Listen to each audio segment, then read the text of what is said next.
সিলেটে নির্বাচনী জনসভায় শেখ হাসিনা বললেন, স্বাধীনতা বিরোধীরা ক্ষমতায় আসা মানে দেশ ধ্বংস হওয়া। ভোট চাইলেন নৌকায়। যুদ্ধাপরাধীদের যারা নমিনেশন দিয়েছে, এরা বাংলাদেশের ক্ষমতা আসা মানে দেশকে ধ্বংস করবে। ইনশাআল্লাহ নৌকার বিজয় হবে এবং এই নৌকা মার্কাই বাংলাদেশকে উন্নত সমৃদ্ধ দেশ হিসেবে গড়ে তুলবে। দেখছিলেন প্রধান শিরোনাম। রাত 11টার সময় সঙ্গে আছি সাজিদ রাজু এবং আমি পারমিতা হিন। এবার অন্যান্য শীর্ষ সংবাদ।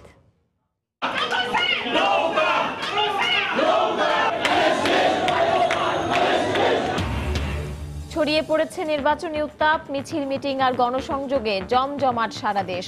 প্রথমবারের মতো নিজ আসনে প্রচারণায় মাশরাফি। উত্তরাঞ্চলের জনসভায় মির্জা ফখরুল বললেন, আওয়ামী লীগের পরাজয় কেউ ঠেকাতে পারবে না। অশুভ শক্তিকে ক্ষমতায় আনার পায়তারা করছে বিএনপি, অভিযোগ ওবায়দুল কাদেরের। পাল্টাপাল্টি হামলার অভিযোগ নিয়ে ইসিতে আওয়ামী লীগ বিএনপি, ব্যবস্থা নেয়ার দাবি। জামায়াত প্রার্থীদের বিষয়ে সিদ্ধান্ত কাল, জানালেন সিসি। নির্বাচনে বিএনপি জামাতের প্রার্থী বাছাইয়ে আইএসআই এর হস্তক্ষেপের খবরে শঙ্কা। পাকিস্তানের তৎপরতার বিপরীতে সরকারকে কৌশলী হওয়ার পরামর্শ বিশেষজ্ঞদের। এবং সাতক্ষীরার দুটি আসনে যুদ্ধাপরাধী দলের প্রার্থী থাকায় ক্ষুব্ধ স্থানীয়রা। নির্বাচন ঘিরে জামায়াত শিবিরের নাশকতা রুখতে 6 স্তরের নিরাপত্তা।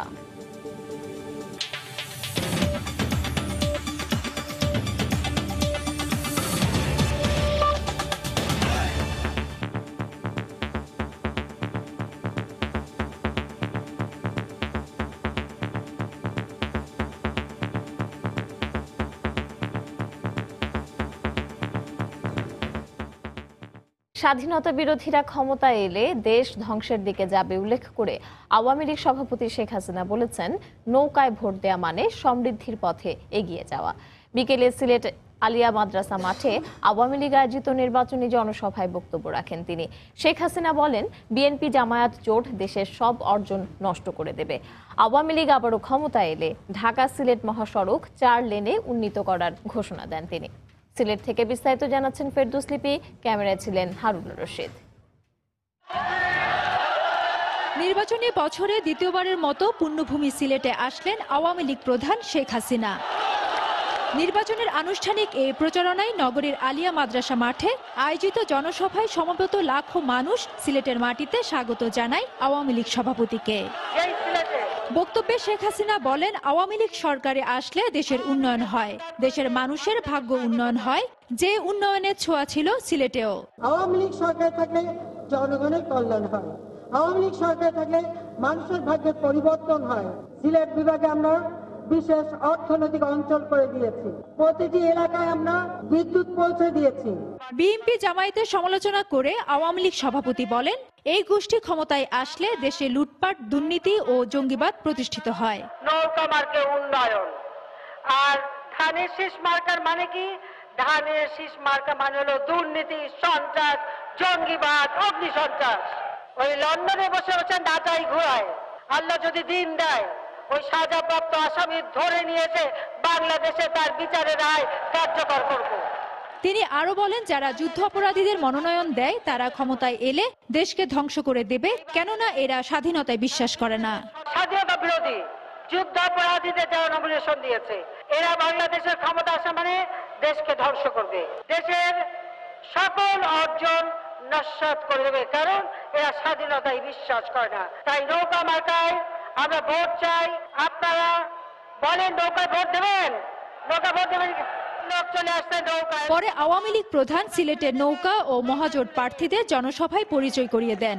অর্থনৈতিক ও প্রাকৃতিক সম্পদে সমৃদ্ধ দেশের উত্তর পূর্বের প্রাচীন জনপদ সিলেটে 19টি সংসদীয় আসনের মধ্যে বিগত নির্বাচনগুলোতে অধিকাংশ বিজয়ী হয় আওয়ামী লীগ।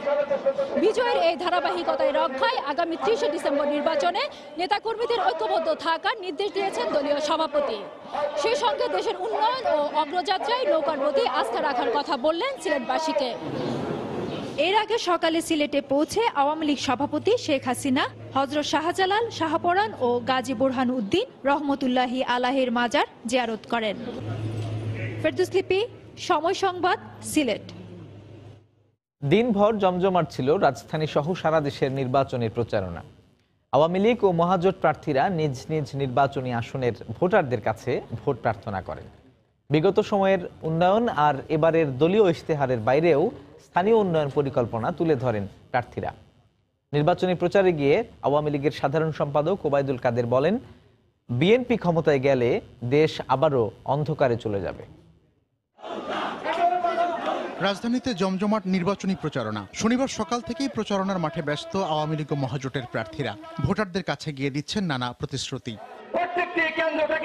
শনিবার বিকেলে ঢাকা 2 আসনে গণসংযোগ করেন আওয়ামী লীগ প্রার্থী অ্যাডভোকেট কামরুল ইসলাম। উন্নয়নের ধারাবাহিকতা রক্ষায় ভোট চান তিনি। অনেকে মনে করেছিল বিশ্বের অর্থ ফিরে নেওয়ার পর পদ্মা সেতু হবে না, কিন্তু মাননীয় প্রধানমন্ত্রী দেখিয়ে দিয়েছেন যে আমরাও পারি, আমাদের অর্থে আপনার আমার টাকায় আমরা পদ্মা সেতু করছি। আজকে পদ্মা সেতু কাজকর্ম যা চলছে তাতে দৃশ্যমান। ইনশাল্লাহ আগামী আরেকবার আমরা যদি রাষ্ট্রীয় ক্ষমতায় আসি, পদ্মা সেতুর কাজ আগামী 1 বছর 1.5 বছরের মধ্যে সমাপ্ত হবে ইনশাআল্লাহ। ঢাকা 5 আসনে ভোটারদের নানা প্রতিশ্রুতি দেন হাবিবুর রহমান মোল্লা। ঢাকা 11 ও 13 আসনে প্রচারণা চালান আওয়ামী লীগ প্রার্থী একেএম রহমতুল্লাহ ও সাদেক খান। নোয়াখালীর কবিরহাটে গণসংযোগ চালান আওয়ামী লীগের সাধারণ সম্পাদক ওবায়দুল কাদের। এ সময় সারা দেশে নৌকার প্রার্থীকে বিজয়ী করার আহ্বান জানান তিনি। প্রতিদিন নির্বাচন কমিশনে আর কোন পার্টি না যায়, বিএনপি আছে কেন যায়? নালিশ। রাজধানীর বাইরে অন্যান্য জায়গাতেও নির্বাচনী উত্তাপ ছড়িয়ে পড়েছে। ভোটারদের কাছে উন্নয়নের প্রতিশ্রুতি দিচ্ছেন প্রার্থীরা। ব্রাহ্মণবাড়িয়া 3 আসনে প্রচারণায় অংশ নেন আওয়ামী লীগ প্রার্থী রআম ওবায়দুল মুক্তাদির চৌধুরী। উন্নয়নের জন্য যারা ভোট দিতে চান, আমরা যে মাতৃত্বকালীন ভাতা দেই এটার জন্য যারা আমাদেরকে ভোট দিতে চান, তারা সবাই নৌকা মার্কায় ভোট দিবে। খুলনা নগরীর শেরেবাংলা রোডে ভোটারদের সঙ্গে কুশল বিনিময় করেন আওয়ামী লীগ প্রার্থী শেখ সালাউদ্দিন জুয়েল। বাগেরহাট 2-এ প্রচারণায় অংশ নেন শেখ ফারহান নাসের তন্ময়। প্রার্থীদের প্রতিশ্রুতির বিষয়ে ভেবেচিন্তে সিদ্ধান্ত নেওয়ার কথা জানান ভোটাররা। উন্নয়ন তো আমাদের জন্য অবশ্যই ভালো, আমরা ভালোটাই চাচ্ছি। যে পরিমাণ কাজ হয়েছে আমাদের, আমরা উন্নতির চূড়ান্ত পর্যায়ে পৌঁছি অবস্থা। 30 ডিসেম্বর নির্বাচনকে সামনে রেখে সারা দেশের সবগুলো আসনেই ব্যস্ত সময় পার করছেন প্রার্থী কর্মী সমর্থকরা। মিজানুর রহমান কবির, সময় সংবাদ। 30 ডিসেম্বর ক্ষমতাসীনদের পরাজয় কেউ ঠেকাতে পারবে না বলে মন্তব্য করেছেন বিএনপি মহাসচিব মির্জা ফখরুল ইসলাম আলমগীর। উত্তরবঙ্গে নির্বাচনী প্রচারণার অংশ হিসেবে দিনাজপুরের জনসভায় কথা বলেন তিনি। ভোটের লড়াইয়ে পরাজয় জেনে সরকার নানা অপকৌশল করছে বলেও অভিযোগ করেন মির্জা ফখরুল। বিস্তারিত জানাচ্ছেন সালাউদ্দিন সুমন। নির্বাচনকে সামনে রেখে ধানের শীষের পক্ষে জনসমর্থন বাড়াতে শনিবার দিনভর উত্তরবঙ্গের কয়েকটি জেলায় জনসভা করেন বিএনপির মহাসচিব মির্জা ফখরুল ইসলাম আলমগীর। বিকেলে বক্তব্য রাখেন দিনাজপুরের চিরিরবন্দর কেন্দ্রীয় ঈদগাহ মাঠে আয়োজিত নির্বাচনী জনসভায়। 30 ডিসেম্বর ক্ষমতাসীনদের পরাজয় অবধারিত বলে মন্তব্য করেন মির্জা ফখরুল। 30 তারিখে পরাজয় অবশ্যম্ভাবী, কেউ ঠেকাতে পারবে না। যে পরাজয়, যতই অত্যাচার নির্যাতন নিপীড়ন করো, যতই গায়েবী মামলা করো, কোনো লাভ হবে না। মানুষ ওই 30 তারিখে ভোট কেন্দ্রে গিয়ে তারা ধানের শেষে ভোট দিয়ে তাদের অধিকারকে ফিরিয়ে আনবে। এর আগে দুপুর 12:30টার দিকে সৈয়দপুর 5 স্টার মাঠের জনসভায় বক্তব্য রাখেন বিএনপির মহাসচিব। তিনি অভিযোগ তুলে বলেন, ভোটে লড়াই পারবে না জেনেই অপকৌশল করছে ক্ষমতাসীনরা। নৌকা ইতিমধ্যেই পরাজিত হয়ে গেছে, জনগণ থেকে সম্পূর্ণ বিচ্ছিন্ন হয়ে গেছে। জনগণের সঙ্গে তারা নির্বাচন যুদ্ধে পারবে না বলেই আজকে তারা এই সমস্ত অপকৌশলের আশ্রয় নিয়েছে। এই নির্বাচনের মধ্য দিয়ে সিদ্ধান্ত গৃহীত হবে এই দেশে গণতন্ত্র থাকবে কি থাকবে না। সৈয়দপুরের পর দিনাজপুরের পার্বতীপুর বাস টার্মিনালের জনসভায় যোগ দিয়ে নির্বাচনের পরিবেশ নিয়ে অসন্তোষ প্রকাশ করেন জাতীয় ঐক্যফ্রন্টের মুখপাত্র। বিকেল থেকে ঠাকুরগাঁওয়ের কয়েকটি স্থানে নির্বাচনী জনসভা করেন তিনি। উত্তরবঙ্গের বিভিন্ন জনসভায় যোগ দিয়ে ধানের শীষে ভোট চাইলেন বিএনপির মহাসচিব মির্জা ফখরুল ইসলাম আলমগীর। একই সাথে 30 ডিসেম্বর যাতে সবাই ভোট কেন্দ্রে যান সেই আহ্বানই জানালেন তিনি। সালাউদ্দিন সুমন, সময় সংবাদ, ঠাকুরগাঁও। এদিকে বিএনপি ও ঐক্যফ্রন্টের প্রার্থীরাও সকাল থেকে নিজ নিজ আসনে জোর প্রচারণা চালান। উন্নয়নের নানা অঙ্গীকার নিয়ে পৌঁছে যান ভোটারদের দ্বারে দ্বারে। জানান ধানের শীষ প্রতীকে ভোট দেওয়ার আহ্বান। শনিবার ছুটির দিন সকাল থেকেই প্রচারণায় নেমেছেন বিএনপির প্রার্থীরা। উন্নয়নের প্রতিশ্রুতি নিয়ে ছুটছেন ভোটারদের দুয়ারে। সকালে ঢাকা ৪ আসনে বিএনপির প্রার্থী সালাহউদ্দিন আহমেদ জুরাইন এলাকায় প্রচারণায় নামেন। লিফলেট বিতরণ করে ধানের শীষে ভোট চান তিনি। নির্বাচনের দিনে এই এলাকার জনগণ স্বতঃস্ফূর্তভাবে ভোট দিবে এবং আমি বিপুল ভোটে ইনশাল্লাহ 100% জয়যুক্ত হব। দক্ষিণ যাত্রাবাড়ির নবীনগর এলাকায় প্রচারণায় নামেন ঢাকা ৫ আসনের নবীউল্লাহ নবী। এ সময় স্থানীয় নেতাকর্মীরা তার পক্ষে স্লোগান দিয়ে নির্বাচনে ভোট প্রার্থনা করেন। ঢাকা ১১ আসনের প্রার্থী শামীম আরা বেগম খিলগাঁও ও মালিবাগ এলাকায় গণসংযোগ করে বলেন, সুষ্ঠু নির্বাচন হলে তিনি জয়লাভ করবেন। রাজশাহী সদর ২ আসনের প্রার্থী মিজানুর রহমান মিনু শহরের বিনোদপুর বাজার এলাকায় প্রচারণা চালান। আশা করছি যে ৩০ তারিখের নির্বাচনে যে একটা ব্যাপক একটা ইনশাল্লাহ জনরায় ধানের শীষের পক্ষে, বেগম খালেদার মুক্তির পক্ষে আসবে। ভোটাররা বলছেন উন্নয়ন নিশ্চিত করতে পারবে এমন প্রার্থীকেই বেছে নেবেন তারা। আমরা চাই যে এই এলাকায় যেই আসুক যে কাজকর্ম যাতে সুন্দরভাবে হয় বা এলাকার উন্নয়ন যাতে আসে। যেই আসুক মাননীয় সংসদ সদস্য, ওনার কাছে আমাদের অনুরোধ যাতে এলাকা অন্ততপক্ষে একটা ভালো শিক্ষা প্রতিষ্ঠানের ব্যবস্থা করে দেন। এছাড়াও চট্টগ্রাম ৮ আসনের প্রার্থী মোহাম্মদ আবু সুফিয়ান নগরীর কালুরঘাট এলাকায়, খাগড়াছড়ি ১ আসনে শহীদুল ইসলাম ভূঁইয়া গুইমারা ও মানিকছড়ি উপজেলায়, খুলনা ২ আসনের প্রার্থী নজরুল ইসলাম মঞ্জু নগরীর নতুন বাজার এলাকায় প্রচারণা চালান। কামরুজ্জামান মামুন, সময় সংবাদ, ঢাকা। ঢাকার বিভিন্ন আসনে সারাদিনের নির্বাচনের প্রচারণার খবরাখবর জানাতে রাজধানীর মানিক মিয়া এভিনিউতে আছেন রিপোর্টার মাহমুদ রাকিব এবং হাতিরঝিল এলাকায় আছেন তোহা খান তামিম। সরাসরি যাচ্ছি তাদের কাছে। প্রথমে যাচ্ছি রাকিবের কাছে। পারমিতা, ১৩তম দিনের প্রচারণা শেষ একাদশ জাতীয় সংসদ নির্বাচনের। তা আপনি জানেন যে ঢাকা জেলা এবং ঢাকা মহানগর মিলে মোট ২০টি আসন রয়েছে। তো সেই ২০টি আসনের আমি যদি ১ থেকে ১০ পর্যন্ত যে আসনগুলো রয়েছে, সে আসনে আজকে ১৩তম দিনের যে প্রচারণা খবর সেটা আপনাকে বলি। একদমই কিন্তু প্রচারণাকে ঘিরে এখন আওয়ামী লীগ এবং বিএনপি সহ অন্যান্য বিভিন্ন রাজনৈতিক দলের যে নির্বাচনী প্রচারণা তা কিন্তু একদম তুঙ্গে রয়েছে, অর্থাৎ প্রচারণা এখন যৌবন বিরাজ করছে। আমি যদি একটু বলে দিই, আজ সকাল থেকে রাত ৮টা পর্যন্ত ঢাকা ২ আসন, যে আসনটি মূলত কেরানীগঞ্জ নিয়ে গঠিত, সে আসনের যে আওয়ামী লীগের প্রার্থী আছেন অ্যাডভোকেট কামরুল ইসলাম, তিনি সারাদিন ব্যাপী সেখানে বিভিন্ন পাড়া মহল্লায় গ্রামে গিয়ে প্রচারণা করেছেন। আমরা দেখেছি আজ দিনের সকালটা তিনি কেরানীগঞ্জের বিভিন্ন জায়গায় যারা ভোটার রয়েছেন তাদের সাথে কথা বলেছেন, এবং বিশেষ করে বিকেলে আমরা দেখেছি কেরানীগঞ্জের কালিন্দা এলাকায় তিনি একটি নির্বাচনী সভায় অংশগ্রহণ করেছেন এবং তারপরে তিনি ওই এলাকার বিভিন্ন জায়গায় গণসংযোগ করেছেন। সন্ধ্যার পরেও আমরা দেখেছি কেরানীগঞ্জের রোহিতপুরের বেশ কিছু জায়গায় তিনি বেশ কিছু ঘর বাড়ি থেকে উঠান বৈঠক করেছেন। সেখানে তিনি যে বিষয়টি বলেছেন যে তিনি আগামী নির্বাচনে যদি আবার বিজয়ী হতে পারেন, তিনি তার যে উন্নয়নের ধারাবাহিকতা তা তিনি রক্ষা করবেন। পাশাপাশি তিনি বলছেন তিনি গত ১০ বছরে এই এলাকায় ব্যাপক উন্নয়ন করেছেন, গ্যাসের উন্নয়ন সহ, পানির সমস্যা সমাধান সহ, রাস্তাঘাট প্রশস্তকরণ সহ এই সমস্যাগুলো সমাধান করে তিনি এলাকাকে একটি উন্নয়নের মহাসড়কে তুলেছেন কেরানীগঞ্জকে, এবং তিনি বলছেন তিনি আগামীতে যদি আবার নির্বাচিত হতে পারেন তাহলে তিনি এলাকাকে আরও ব্যাপক উন্নয়ন করবেন। আমরা যদি পরে একটু বলি, ঢাকা ৪ আসনে বিএনপি প্রার্থী মোহাম্মদ সালাউদ্দিন, তিনি কিন্তু সেখানে আজ সারাদিনব্যাপী গণসংযোগ করেছেন। এরপরে আমরা দেখেছি ঢাকা ৫ আসনে বিএনপির নবীউল্লাহ নবী এবং আওয়ামী লীগের হাবিবুর রহমান মোল্লা, তারাও কিন্তু আজ যাত্রাবাড়ি ডেমরার বিভিন্ন জায়গায় গণসংযোগ করেছেন। আমরা এরপরে দেখেছি ঢাকার একটি যেটি হেভিওয়েট যে বলা হয় যে আসন দুটি, ঢাকা ৮ এবং ৯, আমরা ৮-এ দেখেছি আওয়ামী লীগ মনোনীত প্রার্থী মহাজোটের রাশেদ খান মেনন, তিনি আজ বড় একটি জনসভা করেছেন এবং গণমিছিল করেছেন। তিনি ফকিরাপুল এলাকায় গণমিছিলটি করেছেন এবং সবশেষে আমরা দেখেছি ঢাকা ৯ আসনে আজ সকালে বিএনপি প্রার্থী আফরোজা আব্বাস, তিনি গোরান এলাকায় একটি বড় মিছিল করেছেন এবং তখন তিনি বিভিন্ন এলাকায় পাড়া মহল্লায় গিয়ে ধানের শীষের পক্ষে ভোট চেয়েছেন এবং তিনি বলেছেন যদি সুষ্ঠু নির্বাচন হয় ৩০ তারিখ, তাহলে তিনি বলেছেন ঢাকা ৯ আসনে তার বিজয় সুনিশ্চিত। এবং সন্ধ্যার পরে আমরা দেখেছি সাবের হোসেন চৌধুরী, তিনি দক্ষিণ গোরান এলাকায় মাগরিবের নামাজ শেষ করে তিনি ওই এলাকায় বিভিন্ন জায়গায় প্রচারণা করেছেন এবং সাধারণ মানুষের কাছে গিয়ে তিনি ভোট প্রার্থনা করেছেন।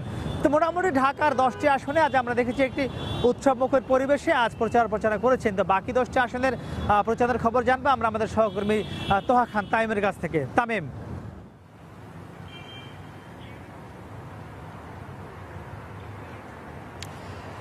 রাকিব, আপনাকে ধন্যবাদ। রাকিব, আপনার মতো আমি বলতে চাই যে সংসদ আসন, ঢাকার যে সংসদ আসনগুলো রয়েছে সেখানে কিন্তু বড় দুই রাজনৈতিক দল আওয়ামী লীগ এবং বিএনপির প্রার্থীরা কিন্তু সারাদিনই আমরা দেখেছি যে তারা ব্যস্ত সময় পার করেছেন। এবং গণসংযোগ করেছেন, ভোটারদের নানা প্রতিশ্রুতি দিয়েছেন। সারাদিনই আমরা দেখেছি তারা কর্মব্যস্ত সময় পার করেছেন।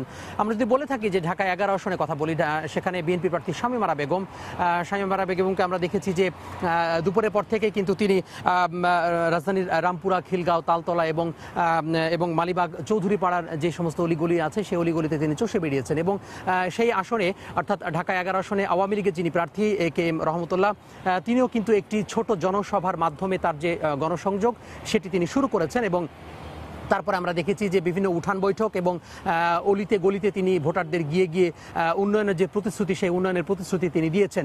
এরপর আমরা যদি দেখে থাকি যে বলে থাকি যে ঢাকা 12 আসন, সেখানকার আওয়ামী লীগের প্রার্থী আসাদুজ্জামান খান কামাল, তিনিও কিন্তু আজকে ফার্মগেট এলাকায় একটি বিজয় দিবসের অনুষ্ঠান শেষে গণসংযোগ করেছেন। পাশাপাশি আমরা দেখেছি ঢাকা 13 আসনে আওয়ামী লীগের প্রার্থী সাদেক খান, তিনি রায়েরবাগ বৌদ্ধভূমিতে তিনি তার যে গণসংযোগ সেটি করেছেন। এবং রাজধানীতে 60 ফিট রয়েছে, 60 ফিট এলাকায় তিনি একটি ছোট জনসভা করেছেন। তারপরে আমরা দেখেছি যে মোহাম্মদপুরে তাজমহল রোডে তিনি একটি ছোট জনসভায় অংশগ্রহণ করেছেন রাতের বেলা। এরপরে আমরা দেখেছি যে ঢাকা 13 আসনে বিএনপি প্রার্থী আব্দুল সালাম, তিনিও কিন্তু ব্যস্ত সময় পার করেছেন। এবং এরপরে আমরা যদি দেখি যে ঢাকা 14 আসন আওয়ামী লীগের প্রার্থী আসলামুল হক, তিনিও কিন্তু একটি উঠান বৈঠক করেছেন এবং যে সরকারি কোয়ার্টার রয়েছে সেই সরকারি কোয়ার্টারগুলোতে তিনি গিয়েছেন এবং ব্যস্ত সময় কাটিয়েছেন ভোটারদের সাথে নিয়ে, কর্মী সমর্থকদের সাথে নিয়ে। তো বলা যায় যে এই ছিল আমার হাতে ঢাকা সংসদীয় আসনের যে প্রচারণা, সেটি সর্বশেষ খবর। সারাদিনের নির্বাচনী প্রচারণার খবর জানছিলাম সহকর্মী মাহমুদ রাকিব এবং তোহা খান তামিমের কাছ থেকে। জাতীয় সংসদ নির্বাচন সামনে রেখে ইশতেহার ঘোষণা করেছে রাজনৈতিক দলগুলো। ভোটারদের প্রত্যাশা বাস্তবায়ন হবে এলাকার উন্নয়নের অঙ্গীকার। আজ থাকছে শরীয়তপুরের সাধারণ মানুষের প্রত্যাশার কথা।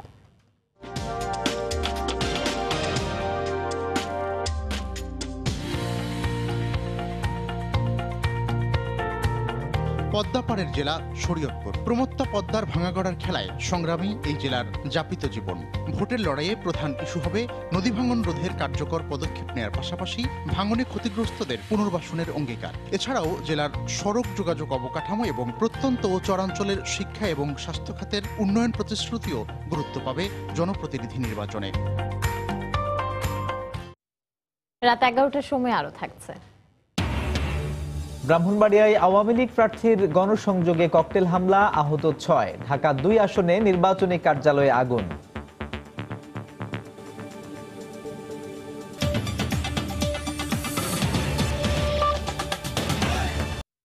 নির্বাচনে বিএনপি জামাতের প্রার্থী বাছাইয়ের ক্ষেত্রে পাকিস্তানি গোয়েন্দা সংস্থা ISI এর হস্তক্ষেপে শঙ্কিত নিরাপত্তা বিশ্লেষকরা।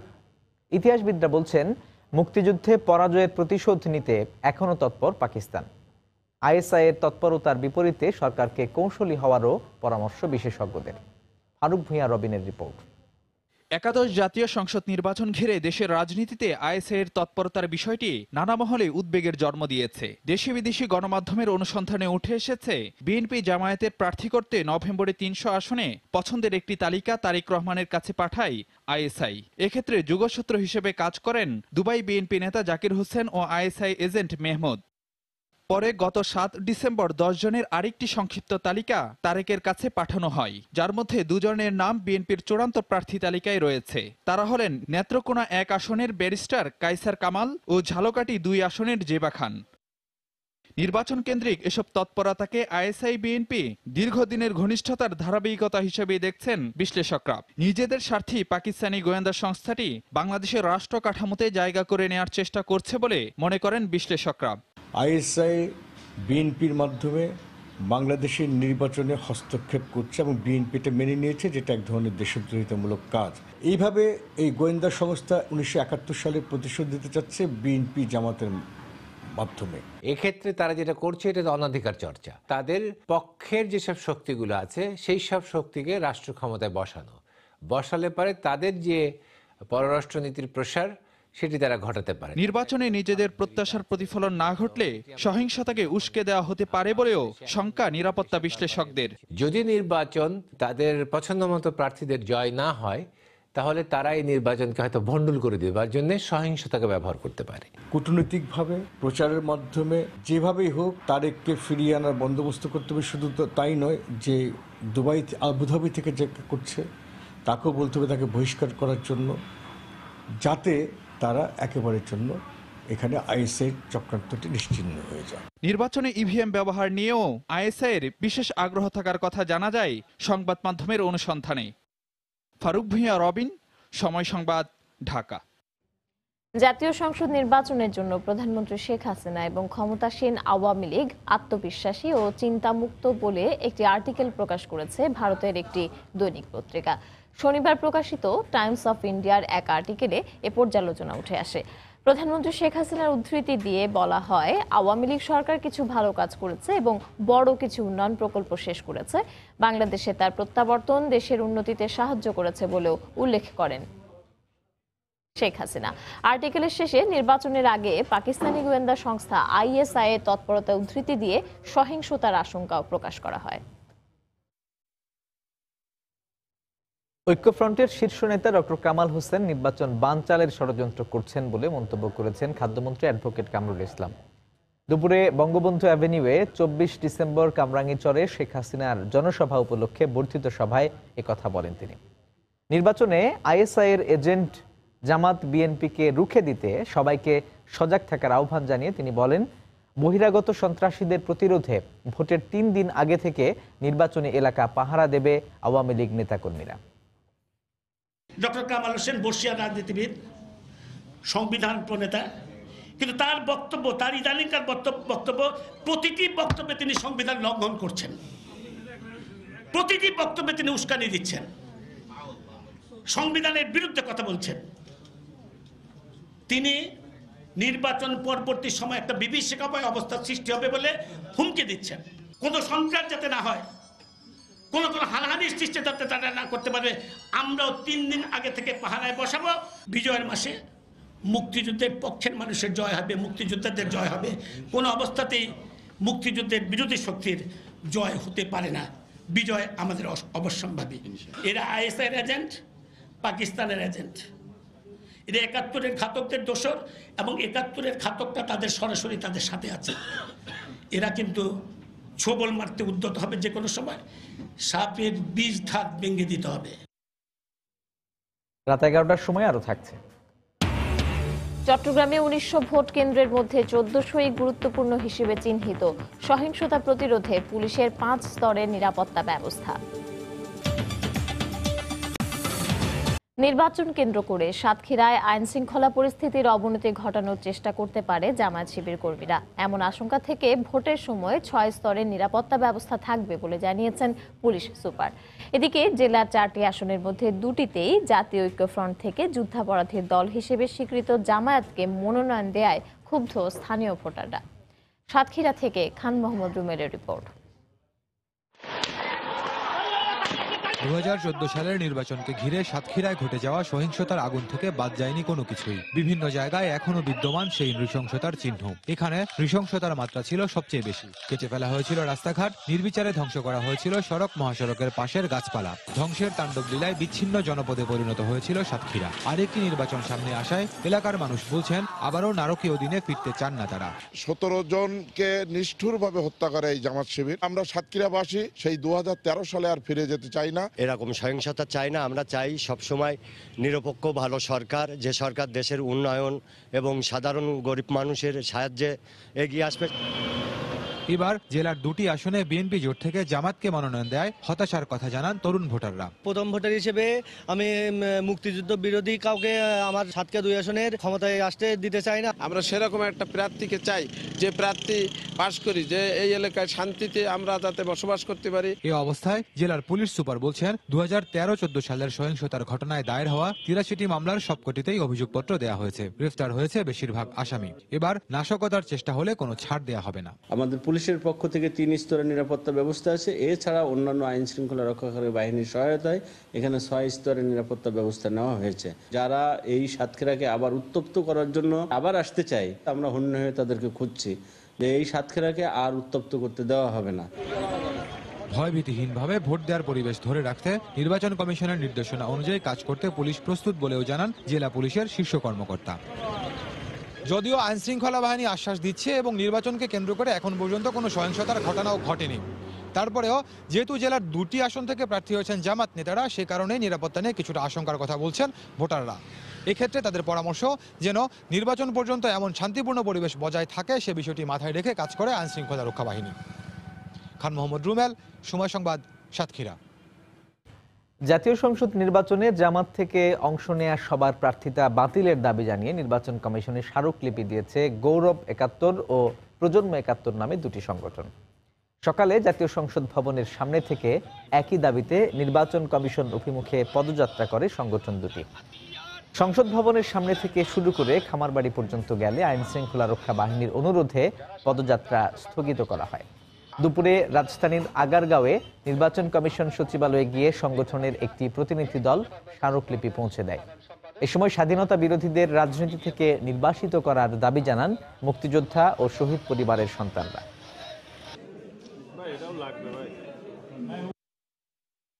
আজ গণতন্ত্রের দোহাই দিয়ে নির্বাচনী প্রক্রিয়ায় দেশ বিরোধী শক্তিকে বৈধতা দানের অপচেষ্টা চালাচ্ছে নানা দৃশ্যমান ও অদৃশ্য সংগঠন এবং ব্যক্তিবর্গ, যার অবসান হওয়া জরুরি।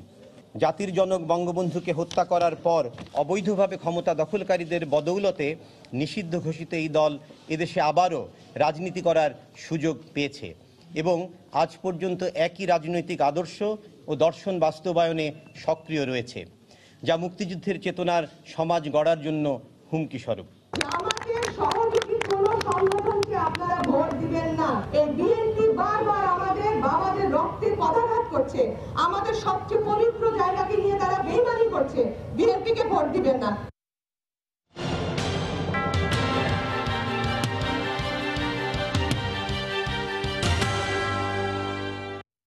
নির্বাচন কমিশনে পাল্টাপাল্টি অভিযোগ করেছে আওয়ামী লীগ ও বিএনপি। আওয়ামী লীগের পক্ষ থেকে অভিযোগ করা হয় দলের সাধারণ সম্পাদক ওবায়দুল কাদেরের গাড়ি বহর সহ বিভিন্ন জায়গায় প্রচারণায় হামলা করা হচ্ছে। অন্যদিকে মনোনয়ন বৈধ হওয়া প্রার্থীরাও নির্বাচনী কাজ করতে পারছে না বলে অভিযোগ বিএনপির। তবে পরিস্থিতি নিয়ন্ত্রণের বাইরে নয় বলে জানান সিইসি। নোয়াখালীতে দলের সাধারণ সম্পাদক ওবায়দুল কাদেরের গাড়িবহরে হামলা, ময়মনসিংহে নির্বাচনী মিছিলে ককটেল ও পেট্রোল বোমা নিক্ষেপ সহ বেশ কিছু অভিযোগ নিয়ে শনিবার ইসি সচিবালয়ে যায় আওয়ামী লীগের নির্বাচন পরিচালনা কমিটির সদস্যরা। এ সময় বিভিন্ন স্থানে আওয়ামী লীগের প্রচারণায় হামলার অভিযোগ করে তারা। নোয়াখালীতে আমাদের দলের সংগ্রামী সাধারণ সম্পাদক, আমাদের প্রিয় নেতা জনাব ওবায়দুল কাদের সাহেবের নির্বাচনী প্রচারের যে অভিযান চলছিল সেইখানে হামলা করা হয়েছে। আমাদের প্রতিমন্ত্রী চট্টগ্রামের আফসারুল আমিন সাহেব, উনার মিছিলেও হামলা করা হয়েছে। অন্যদিকে বিরোধ নিষ্পত্তি না হওয়া পর্যন্ত প্রার্থী শূন্য আসনগুলোতে নির্বাচন স্থগিত করার দাবি নিয়ে দুপুরে ইসি সচিবালয়ে যায় বিএনপির একটি প্রতিনিধি দল। দলের স্থায়ী কমিটির সদস্য নজরুল ইসলাম খান সাংবাদিকদের বলেন, যারা বৈধ প্রার্থী তারাও ঠিকভাবে প্রচারণা চালাতে পারছে না। প্রার্থিতা অবৈধ করে তাদেরকে নির্বাচনের অধিকার থেকে বঞ্চিত করা হচ্ছে, তাই না? যাদের বঞ্চিত করা হয় নাই তাদেরকেও নির্বাচন করতে দেওয়া হচ্ছে না। আমাদেরকে শান্তিপূর্ণভাবে নির্বাচনী প্রচারণা চালাতে দেওয়া হোক। ময়মনসিংহের টাউন হল মিলনায়তনে মাঠ পর্যায়ের কর্মকর্তাদের সঙ্গে মত বিনিময় শেষে সিইসি বলেন, নির্বাচনের পরিবেশ পরিস্থিতি কমিশনের নিয়ন্ত্রণে রয়েছে। স্থানীয়ভাবে কর্মীদের মধ্যে কোথাও কোথাও উত্তেজনা থাকবে না, এটা একেবারেই আশা করা যায় না। সব নির্বাচনে থাকে, এর বেশি কিছু না, সে সিরিয়াস টাইপের কোনো কিছু না। এদিকে জামাতের প্রার্থীদের বিষয়ে আদালতের নির্দেশনা নিষ্পত্তি করতে রোববার বিকেলে বৈঠকে বসবে নির্বাচন কমিশন। বেলায়েত হোসাইন, সময় সংবাদ, ঢাকা। ঢাকা 2 আসনে আওয়ামী লীগ প্রার্থী অ্যাডভোকেট কামরুল ইসলামের নির্বাচনী কার্যালয়ে আগুন দিয়েছে দুর্বৃত্তরা। সন্ধ্যা 6:30টার দিকে কেরানীগঞ্জের তারানগরে নির্বাচনী কার্যালয়ে এই ঘটনা ঘটে। স্থানীয় প্রত্যক্ষদর্শীরা জানান, সন্ধ্যা 6টার দিকে তারানগরে বিএনপি প্রার্থীর পক্ষে মিছিল বের করেন দলের নেতাকর্মীরা। এরপরই সেখানে আওয়ামী লীগ প্রার্থীর কার্যালয়ে আগুন দেওয়া হয়। পরে ফায়ার সার্ভিস ও স্থানীয়দের সহযোগিতায় আগুন নেভানো হয়।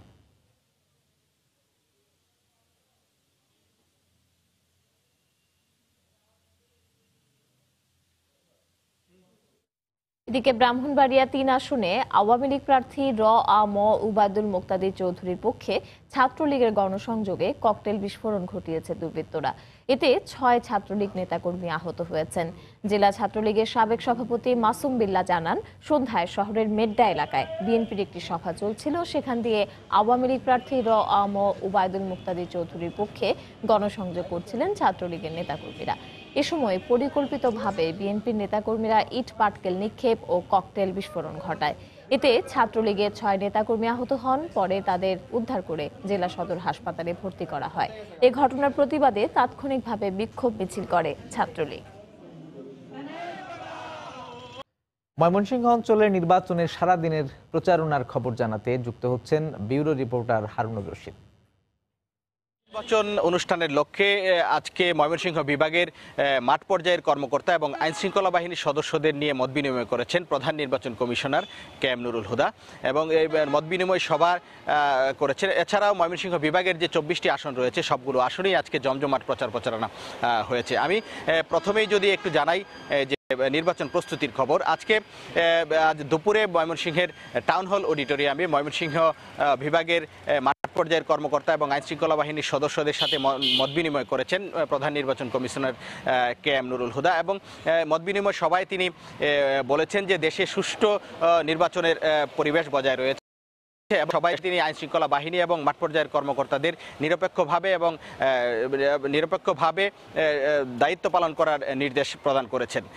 এবার আসা যাক নির্বাচনের প্রচারণার খবরে। আমি প্রচারণার খবর যদি একটু বলতে চাই যে ময়মনসিংহ 9 নান্দাইল আসনে আজকে আওয়ামী লীগের যে প্রার্থী আনোয়ারুল আবিদান খান তুহিন তিনি গণসংযোগ করেছেন বেতাগর ইউনিয়নের বিভিন্ন এলাকায়। তিনি সেখানে প্রায় 10টির মতো উঠোন বৈঠক এবং পথসভা করেছেন।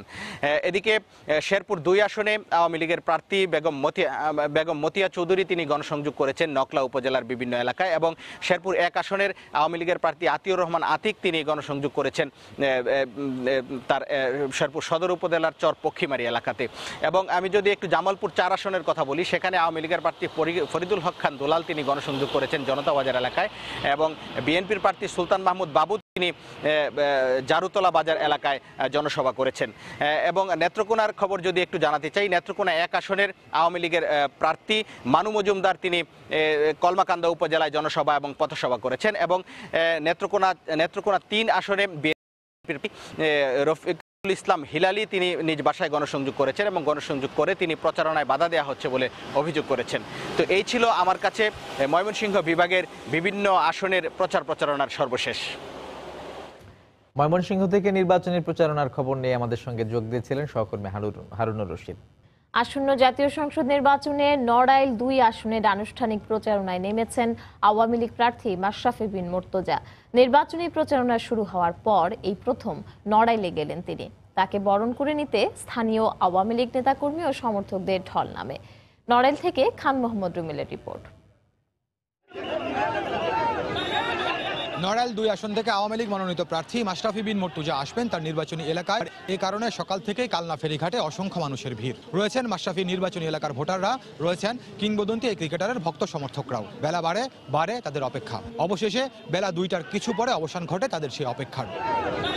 মধুমতি নদীর তীরে অপেক্ষায় ছিল একটি ফেরি, কিন্তু বিশ্ব ক্রিকেটের অন্যতম কিংবদন্তি হওয়ার পরেও চিরকালই মাটি ও মানুষের কাছে থাকা মাশরাফি নদী পার হন নৌকায় করে। সেই সময় মধুমতি নদীতে অসংখ্য নৌকাতে হাজারো মানুষের ভিড়। নদীর পারেও ছিল একই চিত্র। শুধু কালনা ফেরিঘাট নয়, এখান থেকে নড়াইল আসার পথের প্রায় 20 কিলোমিটার রাস্তা জুড়ে হাজারো মানুষ অপেক্ষায় ছিলেন মাশরাফিকে বরণ করে নিতে। মাশরাফি আর কিছু বুঝি না আমরা। এখানে অন্য কোনো প্রার্থীর কোনো ভোট নেই। নৌকা মার্কায় তাকে ভোট দিয়ে জয়যুক্ত করে আমরা চাই যে আমাদের ফেরিঘাট থেকে নড়াইল আসার পথে মাশরাফি অংশ নেন বেশ কয়েকটি নির্বাচনী সভায়। জনসমর্থন চান, দোয়া প্রার্থনা করেন সাধারণ মানুষের কাছে।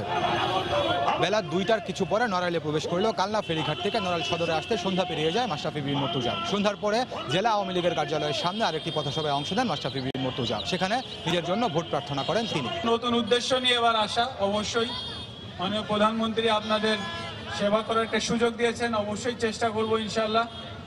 আর রাজনৈতিক কথা বেশি বলবো না, আমি খুবই নতুন এই সেক্টরে, খেলাধুলা এখনো করছি, তো খেলাধুলার ভেতরেই আছি। আর আপনারা দোয়া করবেন, আর আমার প্রতীকী নৌকা, আপনারা নৌকা মার্কায় ভোট দিবেন এবং আপনাদের কাজ করার সুযোগ দিবেন ইনশাআল্লাহ। নড়াইল সদর এবং লোহাগড়া উপজেলা নিয়ে গঠিত নড়াইল 2 আসনে আওয়ামী লীগের মনোনয়নে নির্বাচন করছেন মাশরাফি বিন মুর্তজা। খান মোহাম্মদ রুমেল, সময় সংবাদ, নড়াইল।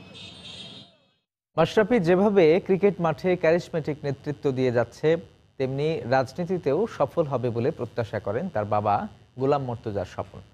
তিনি মনে করেন মাশরাফির জীবনে নাটকীয়ভাবে সফলতা এসেছে, যার ধারাবাহিকতা অব্যাহত থাকবে রাজনীতির মাঠেও। নড়াইলের বাসভবনে মাশরাফির বাবার সঙ্গে কথা বলেছেন রিপোর্টার খান মোহাম্মদ রুমেল। মাননীয় প্রধানমন্ত্রীর সম্পূর্ণ নিজস্ব ইচ্ছাই সে আজকে রাজনীতিতে আসছে।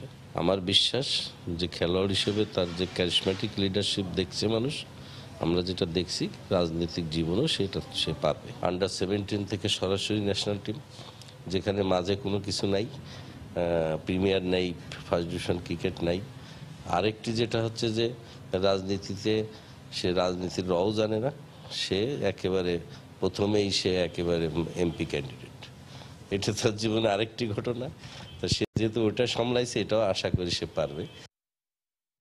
সারা দেশের মতো খুলনা অঞ্চলেও জমজমাট নির্বাচনী প্রচারণা। সারাদিনের প্রচারণার খবর জানতে চলে যাচ্ছে খুলনা ব্যুরো রিপোর্টার তরিকুল ইসলামের কাছে। পারমিতা, খুলনা বিভাগের 10 জেলার যে 36টি আসন রয়েছে, এই আসনগুলোতে প্রার্থীরা কিন্তু তৎপর রয়েছে নির্বাচনী প্রচারণার কাজে। মাত্র 6 দিন বাকি রয়েছে প্রচারণার। 28 তারিখে শেষ হচ্ছে এবং 30 তারিখে ভোট। সেই হিসেবে কিন্তু প্রার্থীরা নিজেদের ঘর গুছিয়ে নেওয়ার জন্য শেষ মুহূর্তের প্রচারণা চালিয়ে যাচ্ছেন। তো আমরা শুরুতেই খুলনা বিভাগের 10 জেলার বিভিন্ন জায়গায় যে আজকে গণসংযোগ করেছেন এবং বিভিন্ন পথসভা করেছেন প্রার্থীরা, তার একটি সংক্ষিপ্ত বর্ণনা আপনাদেরকে জানাবো। চলে যাচ্ছে শুরুতে কুষ্টিয়া 2 আসনে। সেখানে মহাজোট প্রার্থী হাসানুল্লাহ কিনু, তিনি তার নির্বাচনী এলাকা মিরপুর এলাকার উপজেলায় তিনি জনসভা এবং গণসংযোগ করেছেন এবং নৌকা প্রতীকে ভোট প্রার্থনা করেছেন। মেহেরপুর 2 আসনে বিএনপি মনোনীত প্রার্থী জাবেদ মাসুদ মিল্টন গাংনী এলাকায় তিনি প্রচারণা চালিয়েছেন আজকে সারাদিন ব্যাপী এবং নিজের পক্ষে ভোট প্রার্থনা করেছেন। চুয়াডাঙ্গা 1 আসনে আওয়ামী লীগ প্রার্থী সুলাইমান হক জোয়ারদার সেলুন, তিনি আজকে তার নির্বাচনী এলাকায় সকাল থেকে আলমডাঙ্গার পশুরহাট এলাকায় তিনি জনসভা করেছেন এবং সেখানে গণসংযোগ করেছেন। তিনি ঝিনাইদহ 4 আসনে আওয়ামী লীগ প্রার্থী আনোয়ারুল আজিম আনার, তিনি জনসংযোগ ও পথসভা করেছেন। যশোর 3 আসনে বিএনপি প্রার্থী অনিন্দ ইসলাম অমিত রেল রোড এলাকায় সেখানে তিনি কর্মী সমর্থকদের নিয়ে সেখানে তার প্রতীকে ভোট প্রার্থনা করেছেন। মাগুরা 2 আসনে গঙ্গারামপুর ইউনিয়নে আওয়ামী লীগ প্রার্থী বীরেন শিকদার, তিনি সেখানে গণসংযোগ করেছেন এবং তার প্রতীক নৌকা প্রতীকে ভোট প্রার্থনা করেছেন। খুলনা 2 আসনে আওয়ামী লীগ প্রার্থী শেখ সালাউদ্দিন জুয়েল সকালে নগরীর শেরে বাংলা রোডের আমতলা এলাকা থেকে তিনি তার নির্বাচনী প্রচারণা শুরু করেন এবং তিনি 25 নম্বর ওয়ার্ডের বিভিন্ন অংশে তিনি তার নির্বাচনী প্রচারণা অব্যাহত রেখেছিলেন আজকে সারাদিন ব্যাপী। এছাড়া বিএনপি প্রার্থী নজরুল ইসলাম মঞ্জু, তিনি নগরীর বিভিন্ন জায়গায় তিনি গণসংযোগ করেছেন এবং তার প্রতীকে ভোট প্রার্থনা করেছেন। তো এই ছিল আমার কাছে পারমিতা খুলনা থেকে খুলনা বিভাগের নির্বাচনী প্রচারণার খবর। চট্টগ্রামের 16টি সংসদীয় আসনের 1899টি ভোট কেন্দ্রের মধ্যে 1414টি ভোট কেন্দ্রকে গুরুত্বপূর্ণ হিসেবে চিহ্নিত করেছে প্রশাসন। প্রার্থীর অবস্থান এবং দুর্গম এলাকা বিবেচনা করে এটা করা হয়েছে। এ প্রেক্ষাপটে সহিংসতা প্রতিরোধে কেন্দ্রভিত্তিক 5 স্তরের নিরাপত্তা বলয় গড়ে তোলার পরিকল্পনা নিয়েছে পুলিশ। বিস্তারিত জানাচ্ছেন কমল। একাদশ জাতীয় সংসদ নির্বাচনের চূড়ান্ত প্রস্তুতি হিসেবে ঝুঁকিপূর্ণ বা গুরুত্বপূর্ণ কেন্দ্র চিহ্নিত করে তার তালিকা করেছে পুলিশ প্রশাসন। পুলিশের হিসেব অনুযায়ী নগরীর 3টি আসনের 597টি কেন্দ্রের মধ্যে 549টি কেন্দ্রকে গুরুত্বপূর্ণ হিসেবে চিহ্নিত করা হয়েছে। আর জেলার 13টি আসনের 1302টি ভোট কেন্দ্রের মধ্যে 856টিকে গুরুত্বপূর্ণ ধরা হয়েছে। বিভিন্ন দ্বীপ এবং পাহাড়ি অঞ্চলের 79টি কেন্দ্রকেও রাখা হয়েছে ঝুঁকির তালিকায়। ভৌগোলিক অবস্থান, ভোটার সংখ্যা, যোগাযোগ ব্যবস্থা সেখানে সহজে পৌঁছা যায় কিনা, এসব বিবেচনায় আমরা ঝুঁকিপূর্ণ বা সাধারণ কেন্দ্র হিসেবে চিহ্নিত করেছি। ঝুঁকিপূর্ণ কেন্দ্রের ক্ষেত্রে আমাদের বিশেষ ব্যবস্থা থাকবে। ঝুঁকিপূর্ণ কেন্দ্রের তালিকা অনুযায়ী জেলার সীতাকুণ্ড, সাতকানিয়া, লোহাগাড়া এবং বাঁশখালীকে সবচেয়ে বেশি সংঘাতপ্রবণ এলাকা বলা হচ্ছে। গুরুত্বপূর্ণ কেন্দ্রগুলোতে নিরাপত্তা ব্যবস্থা বাড়ানোর জন্য আইন শৃঙ্খলা বাহিনীকে নির্দেশনা দিয়েছে নির্বাচন কমিশন। কোনো প্রার্থীর বাড়ির কাছে কোনো কেন্দ্র কিংবা দুর্গম এলাকার কোনো কেন্দ্র, সেক্ষেত্রে আমরা সেখানে কিছু ফোর্স বাড়িয়ে দেওয়া কিংবা আমাদের মোবাইল টিমকে সতর্ক রাখা ইত্যাদি বিষয়গুলো মাথায় রেখে আমরা কার্যক্রম গ্রহণ করছি। এদিকে আইন শৃঙ্খলা বাহিনীর পক্ষ থেকে ঝুঁকিপূর্ণ কেন্দ্রগুলোতে 2 জন পুলিশ, 12 জন আনসার এবং 1 জন করে চৌকিদার নিয়োজিত থাকবে। 5 স্তরের নিরাপত্তা আমরা দিব। গুরুত্বপূর্ণ কেন্দ্রে আমাদের 2 জন বা 3 জন সদস্য থাকবে। সেখানে এরকম অস্ত্র থাকবে, আনসারের 12 জন করে থাকবে, পিসির অস্ত্র থাকবে, স্ট্রাইকিং ফোর্স থাকবে বিজিবি এবং র্যাব, এবং আমাদের দ্বীপে থাকবে কোস্টগার্ড এবং র্যাব। এখানকার 16টি সংসদীয় আসনে মোট ভোটার 56,41,219 জন। মোট প্রার্থী রয়েছেন 118 জন। কমল দে, সময় সংবাদ, চট্টগ্রাম। চট্টগ্রাম বিভাগের বিভিন্ন আসনে সারাদিনের নির্বাচনী পরিবেশ ও প্রচারণার খবর জানাতে এবার চট্টগ্রাম থেকে যোগ দিচ্ছেন সহকর্মী কমল দে। ধন্যবাদ রাজু। নির্বাচনের দিন যতই ঘনিয়ে আসছে ততই কিন্তু প্রার্থীদের প্রচারণার মাত্রা বাড়ছে এবং বিশেষত শীতকে কিন্তু পাশ কাটিয়ে উত্তরটা যেন বেড়েই চলেছে। আপনারা জানেন যে চট্টগ্রামের যে 16টি সংসদীয় আসন রয়েছে নগরী এবং জেলায়, এর বাইরে 3 পার্বত্য জেলায় 3টি এবং কক্সবাজারের 4টি, মোট 23টি সংসদীয় আসন রয়েছে এই চট্টগ্রাম অঞ্চলের মধ্যে। সেই অঞ্চলের প্রার্থীরা কিন্তু মাঠ চষে বেড়াচ্ছেন এবং বিশেষ করে আওয়ামী লীগের প্রার্থীদের মধ্যে দেখতে পাচ্ছি আমরা মাঠে প্রাধান্যটা বেশি থাকছে। আজও কিন্তু বিএনপির উল্লেখযোগ্য প্রার্থী মাঠে নামছেন, তারা বিভিন্ন অভিযোগ করছেন। আমি কিছুক্ষণ আগে বলছিলাম যে নিরাপত্তার যে বিষয়টি কথা বলি, চট্টগ্রামের 16টি সংসদীয় আসনের জন্য 1899টি কেন্দ্র রয়েছে। এর মাঝে 1414টি কেন্দ্রটিকে তারা অতি গুরুত্বপূর্ণ, অর্থাৎ ঝুঁকিপূর্ণ, আমরা আগে বলতাম এটিকে শব্দ পরিবর্তন করে বলা হয়েছে গুরুত্বপূর্ণ কেন্দ্র, বাকিগুলো সাধারণ কেন্দ্র। এর মাঝে 79টি কেন্দ্র হচ্ছে বিভিন্ন দ্বীপ এবং পাহাড়ি অঞ্চলে। তো নিরাপত্তার ক্ষেত্রে যেটি বলা হয়েছে সে প্রতিটি 5 স্তরের নিরাপত্তা বলয় করা হবে কেন্দ্র ভিত্তিক। প্রথম পর্যায়ে থাকবে আনসার এবং পুলিশ। প্রতিটি যে গুরুত্বপূর্ণ কেন্দ্রে সেই কেন্দ্রের মধ্যে মোট 2 জন পুলিশ থাকবে এবং 12 জন আনসার, 1 জন চৌকিদার থাকবে। অপরটি যে সাধারণ কেন্দ্রগুলো রয়েছে সেখানে 1 জন পুলিশ কম থাকবে। এর বাইরে এসে কিন্তু পুলিশ পরিদর্শকদের নেতৃত্বে গিয়ে আরও 5টি বিশেষ টিম থাকবে একটি সংসদীয় আসনে। এর বাইরে গিয়ে অতিরিক্ত পুলিশ সুপারদের নেতৃত্বে আরও স্ট্রাইকিং ফোর্স কাজ করবে। এর বাইরে এসে কাজ করবে র্যাব, পুলিশ, র্যাব এবং বিজিবি সদস্যরা। এর বাইরে স্ট্রাইকিং ফোর্স হিসেবে নিয়োজিত থাকবে সেনাবাহিনী। ইতিমধ্যে কিন্তু আমরা দেখেছি কেন্দ্রগুলিতে পুলিশ মোতায়েন হয়ে পুলিশরা কাজ শুরু করে, তারা কেন্দ্রগুলো পর্যবেক্ষণ করছে। বিজিবির পক্ষ থেকে কেন্দ্র পর্যবেক্ষণ করা হচ্ছে নিরাপত্তার স্বার্থে। এবার আমি আসি প্রার্থীদের প্রচারণার ক্ষেত্রে। আজকে সকালে নগরের আগ্রাবাদ অ্যাক্সেস রোড এলাকায় প্রচারণা চালিয়েছেন চট্টগ্রাম 11 আসনের বন্দর পতেঙ্গা আসনের আওয়ামী লীগ সমর্থিত প্রার্থী এম এ লতিফ। আপনি জানেন যে এটা পুরো বন্দর পতেঙ্গা আসনটি অনেকটা শ্রমিক, বিভিন্ন লাখ শ্রমিকের অবস্থান রয়েছে, বিশেষ করে নারী শ্রমিকের পরিমাণটি বেশি। আর এই নারী শ্রমিকদের ভোটকে কাছে টানার জন্য আজকে লতিফ কিন্তু উল্লেখযোগ্য পরিমাণ আওয়ামী লীগের নারী কর্মী সমর্থকদের তিনি মাঠে নামিয়েছেন। তারা এক রঙের কাপড় পরে প্রার্থীর পক্ষে তারা প্রচারণা চালিয়েছেন। এবার আমি আসি বিএনপির প্রচারণার ক্ষেত্রে। আজকে আমরা দেখেছি চট্টগ্রাম 8 আসন হিসেবে পরিচিত বোয়ালখালী চান্দগা আসনের মধ্যে প্রার্থী বিএনপির প্রার্থী আবু সুফিয়ান আজকে সকালে মোহরা এলাকা অথবা পতেঙ্গা চৌমোহনীর যে মোহরা রয়েছে সেই মোহরা এলাকায় তিনি প্রচারণা চালিয়েছেন। তিনি গ্রামে গঞ্জে ঘুরে বেড়াচ্ছেন এবং তিনি ধানের শীষের প্রতীকের পক্ষে ভোট চেয়েছেন। কিন্তু তার সাথে কিছুক্ষণ আগে আমার কথা হয়েছিল, তিনি যেটা বলছেন তিনি বাধা উপেক্ষা করে প্রার্থী প্রচারণা চালানোর চেষ্টা করছেন এবং তিনি চেষ্টা করছেন যে যেন 30 ডিসেম্বর ভোটাররা ভোট কেন্দ্রে উপস্থিত হয় সে বিষয়টি তিনি ভোটারদের বোঝানোর চেষ্টা করছেন। এবার আরেকটু কথা বলি, আজকে আমরা দেখেছি চট্টগ্রাম যে 4টি আসনের শহরে যে নগরী 4টি যে আসন রয়েছে সেই 4টি আসনের আওয়ামী লীগের যে প্রার্থী রয়েছে তাদের জয় কামনা করে, তাদের জয়ের জন্য এবং তাদের প্রার্থীর পক্ষে প্রচারণার জন্য আজকে ক্রীড়া মোদীরা মাঠে নেমেছে। বিশেষ করে ক্রীড়া সংগঠক আমরা দেখেছি তারা ক্রীড়া সংগঠক আজকে স্টেডিয়াম এলাকাতে তারা প্রচারণা শুরু করেছেন। তো আজকে সারাদিনের যে প্রচারণা ছিল তা ছিল সর্বশেষ এখন পর্যন্ত আমার কাছে। দক্ষিণবঙ্গের জনপদগুলোর মধ্যে পিরোজপুরের অনেক অধিবাসী প্রবাসী। নানা প্রয়োজনে দেশের বাইরে যেতে পাসপোর্ট তৈরি বা নবায়নের জন্য বরিশালে ছুটতে হতো এই জেলার বাসিন্দাদের। পিরোজপুরে আঞ্চলিক পাসপোর্ট কার্যালয় চালু হওয়ায় দুর্ভোগ কমেছে জেলার কয়েক লাখ মানুষের। বরিশালে পাসপোর্ট করতে গিয়ে আমরা নানান ধরনের ঝামেলা, হয়রানি এবং খরচের শিকার হইতাম, কিন্তু আমাদের এখন নিজ জেলায় পাসপোর্ট অফিস হয়েছে বিধায় আমরা খুব ঝামেলা মুক্তভাবে পাসপোর্ট করতে পারি। আমরা তো আগে বরিশালে পাসপোর্ট করতে যাইতাম, ওখান থেকে মোটামুটি হয়রানি হইতাম, কিন্তু এখন পিরোজপুরে আসার পরে আপনাদের এত হয়রানি হইতে হয় না। পিরোজপুরে আসায় আমাদের এই সুবিধা হয়েছে যে আমরা পাসপোর্টটা কাছে বসেই পাইতেছি। ওখানে দালালের ফকরা পড়তে হতো, এখন পিরোজপুর হওয়ায় আমরা অনেক উপকৃত হয়েছি। পাসপোর্ট করতে গেলে অনেক হয়রানি হতে হতো, কিন্তু এখন সেটা আমাদের হতে হয় না।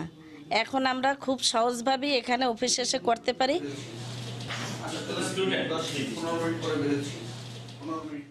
রাত 11টার সময় আরো থাকছে। কেন্দ্রীয় শহীদ মিনারে বহুমুখী শিল্পী আমজাদ হোসেনের মরদেহে ফুলেল শ্রদ্ধা, সর্বস্তরের মানুষের ঢল।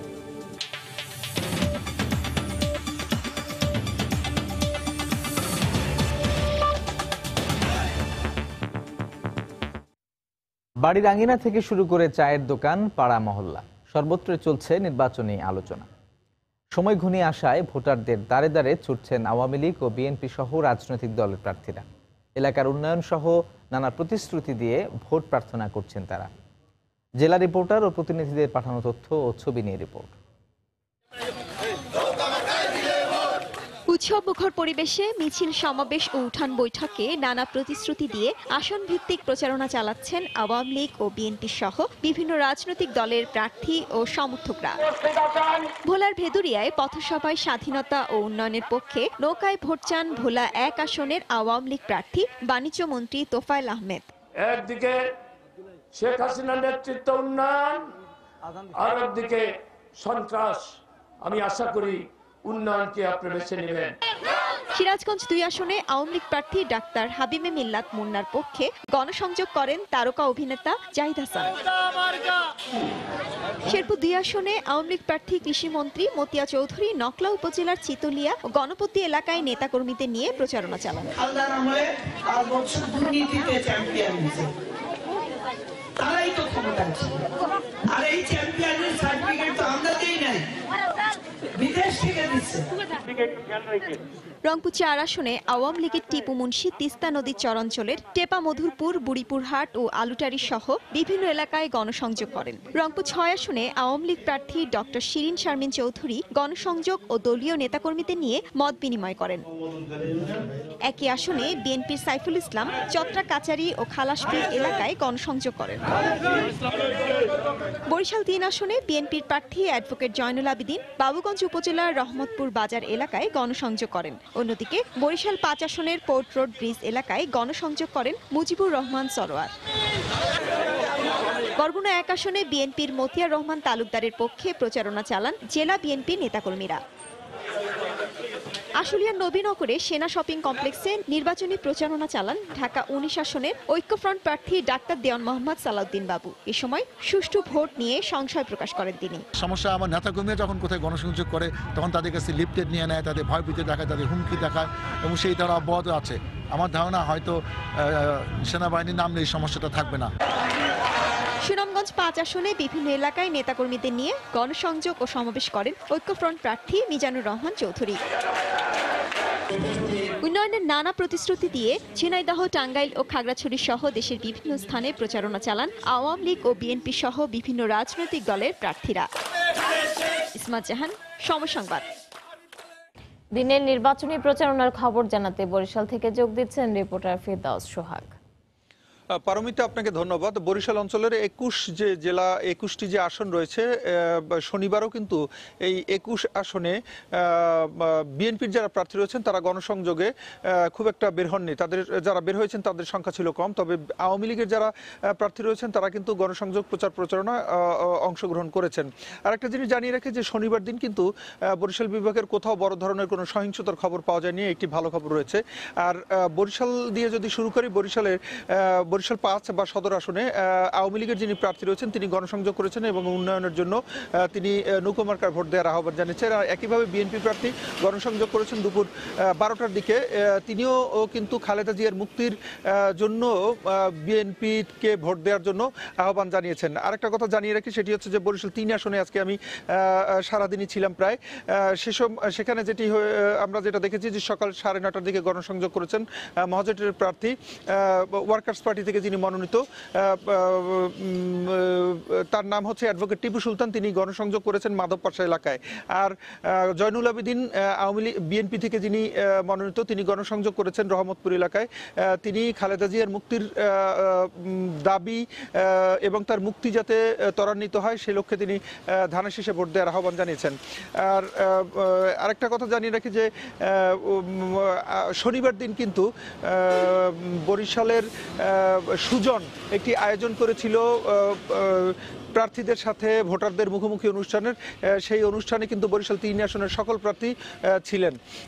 ভোলার কথা যদি আমরা বলি, যে ভোলায় তোফায়েল আহমেদ গণসংযোগ করেছেন, তবে ভোলা এবং পিরোজপুর সহ অন্যান্য বরিশালের যতগুলো এলাকা রয়েছে তার মধ্যে কিন্তু বেশিরভাগ আওয়ামী লীগের প্রার্থী, প্রথমে যেটি বলেছি, তারা গণসংযোগ করলেও বিএনপি প্রার্থীরা গণসংযোগ করেননি। সময় স্বল্পতার কারণে আজকে পুরোটা বলা যাচ্ছে না। তো এই ছিল মোটামুটি বরিশাল অঞ্চলের যে গণসংযোগ নির্বাচনী প্রচারণা তার সর্বশেষ।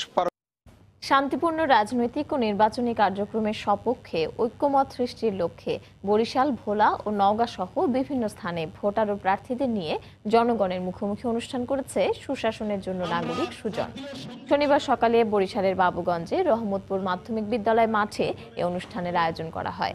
সুজনের বাবুগঞ্জ উপজেলা কমিটির সভাপতি খালেদা ওয়াহাবের সভাপতিত্বে জনগণের মুখোমুখি হন বরিশাল ৩ আসনের প্রার্থীরা। এ সময় তারা সুষ্ঠু নির্বাচন হলে জয় পরাজয় মেনে নেয়ার অঙ্গীকার করেন।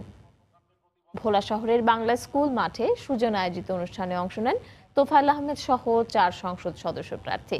এতে প্রার্থীরা নিজ নিজ দলের ইশতেহার জনগণের সামনে তুলে ধরে নানা অঙ্গীকার করেন। এদিকে নওগাঁ শহরের নওজোয়ান মাঠে জনগণের মুখোমুখি অনুষ্ঠানের আয়োজন করে সুজন। এতে প্রার্থীরা সরাসরি ভোটারদের বিভিন্ন প্রশ্নের জবাব দেন। এছাড়া সুনামগঞ্জ ও মোংলাতেও নির্বাচনের সুষ্ঠু ও শান্তিপূর্ণ পরিবেশ বজায় রাখতে ভোটারদের কাছে অঙ্গীকার করেন বিভিন্ন রাজনৈতিক দলের প্রার্থীরা।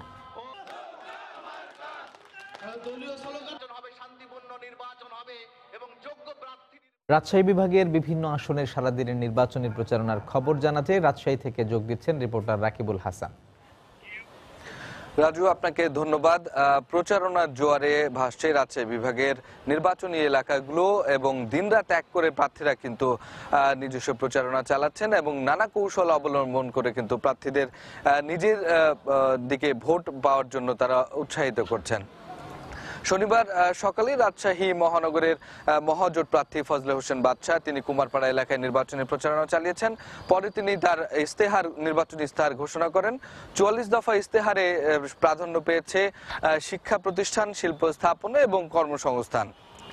এছাড়া শহরের বিনোদপুর এবং মির্জাপুর এলাকায় বিএনপি প্রার্থী মিজানুর রহমান মিনু তিনি কিন্তু নির্বাচনী প্রচারণা চালিয়েছেন। এছাড়া আমরা জানি যে সিরাজগঞ্জ 2 আসনের আওয়ামী লীগ প্রার্থী হাবিবে মিল্লাত তিনি সিরাজগঞ্জ সদর উপজেলায় কিন্তু নির্বাচনী প্রচারণা চালিয়েছেন এবং তার নির্বাচনী প্রচারণায় সেখানে অভিনয় শিল্পী জাহিদ হাসান তিনি কিন্তু অংশ নেন এবং নানা উঠান বৈঠকে তিনি কিন্তু নৌকা প্রতীকে ভোট চেয়েছেন। এছাড়া সিরাজগঞ্জ 6 আসনে কিন্তু বিএনপি প্রার্থী এম এ মুহিত তিনি কিন্তু বিভিন্ন এলাকায় সংবাদ সম্মেলন করেছেন এবং সেখানে তার প্রচারণায় বাধা দেওয়া হচ্ছে বলে তিনি দাবি করেছেন। এছাড়া নাটোর 3 আসনের জুনায়েদ আহমেদ পলক তিনি কিন্তু সিংড়া উপজেলা এলাকায় পৌর এলাকায় কিন্তু নির্বাচনী প্রচারণা চালিয়েছেন এবং বিকেলে তিনি 17 দফা তার নির্বাচনী ইস্তেহার ঘোষণা করেছেন। এছাড়া বগুড়ায় কিন্তু নির্বাচনী প্রচারণায় হামলার ঘটনাকে নিয়ে বিএনপি এবং আওয়ামী লীগ উভয়ে সংবাদ সম্মেলন করেছে এবং সেখানে পরস্পরকে কিন্তু বিষয়গুলোর জন্য দায়ী করেছেন তারা। এছাড়া আমরা জানি যে পাবনা 1 আসনে কিন্তু ঐক্য ফ্রন্টের প্রার্থী অধ্যাপক আবু সাইদ তিনি কিন্তু সাথিয়া এলাকায় নির্বাচনী প্রচারণা চালিয়েছেন এবং সেখানে কিন্তু তিনি ধানের শীষ প্রতীকে ভোট চেয়েছেন। এছাড়া একই আসনে কিন্তু আওয়ামী লীগের প্রার্থী শামসুল হক টুকু তিনি কিন্তু নির্বাচনী প্রচারণা চালিয়েছেন এবং সেখানে কিন্তু তিনি পৌর এলাকায় বেড়া পৌর এলাকায় নির্বাচনী প্রচারণা চালান এবং সেখানে তিনি নৌকা প্রতীকে ভোট চেয়েছেন। তো রাজশাহী বিভাগের নির্বাচনী প্রচারণার এই ছিল আমার কাছে সর্বশেষ। রাজু, রাজশাহী থেকে রাকিবুল হাসান জানাচ্ছিলেন সারাদিনের রাজশাহী বিভাগের বিভিন্ন আসনের নির্বাচনী প্রচারণার সবশেষ খবর। রাত 11টার সময় আরো থাকছে। শেষ টি-20তে বাংলাদেশকে 50 রানে হারিয়ে 2-1 ব্যবধানে সিরিজ জিতল উইন্ডিজ। আম্পায়ারিং বিতর্কে ম্যাচে উত্তেজনা। সবার ভালোবাসা আর ফুলেল শ্রদ্ধায় বিদায় জানানো হলো প্রখ্যাত চলচ্চিত্র নির্মাতা আমজাদ হোসেনকে। শনিবার সকাল 11টায় কেন্দ্রীয় শহীদ মিনারে গুণী এই নির্মাতার মরদেহে শ্রদ্ধা নিবেদন করেন চলচ্চিত্র ও শিল্পাঙ্গনের বিশিষ্টজনেরা। পরে এফডিসিতে তার দ্বিতীয় জানাজায় অংশ নেন চলচ্চিত্র সংশ্লিষ্টরা। জামালপুরের পারিবারিক কবরস্থানে কাল সমাহিত করার কথা রয়েছে স্বনামধন্য এই নির্মাতাকে। অলৌকিক ট্রেনে নিরুদ্দেশ যাত্রা, ফিরবেন না তিনি। এই প্রস্থানে স্থায়ী আবাস গড়লেন মানুষের অন্তরে। তার প্রমাণও পাওয়া গেল শেষ বিদায়ের কালে।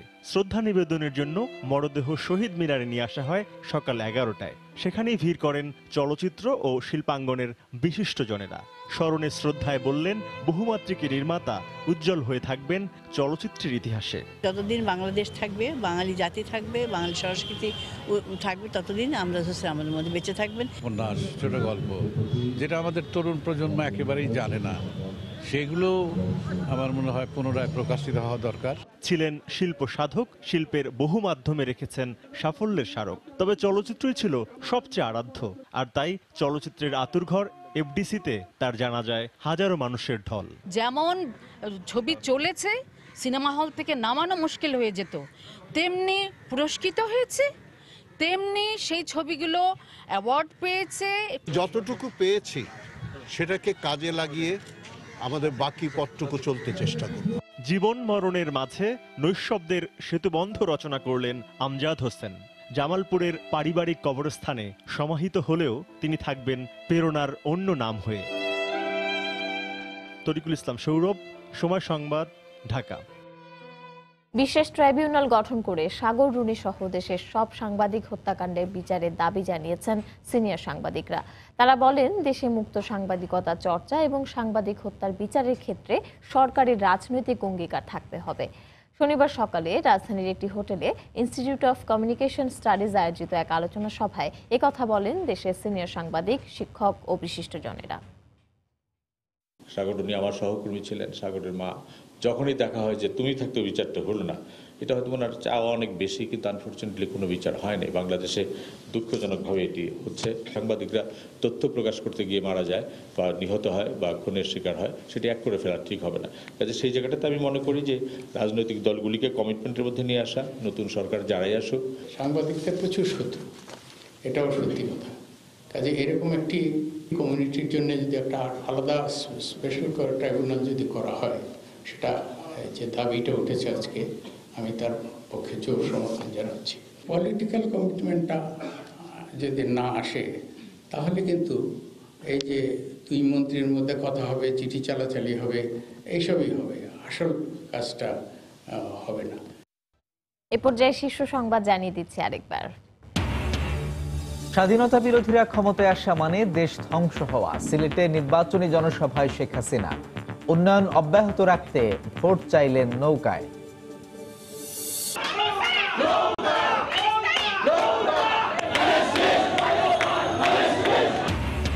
ছড়িয়ে পড়েছে নির্বাচনী উত্তাপ, মিছিল, মিটিং আর গণসংযোগে জমজমাট সারা দেশ।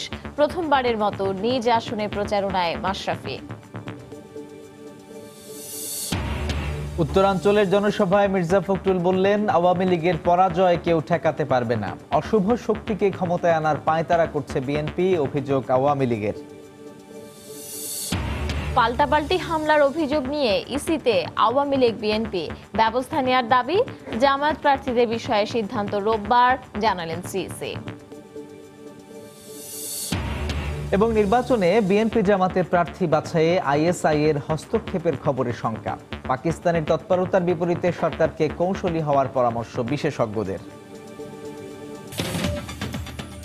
এই ছিল এখনকার মতো। আপনার মোবাইলে সময় সংবাদ দেখতে ও সকল খবর পেতে ডাউনলোড করুন সময় অ্যাপ। সঙ্গে থাকুন সময়ে।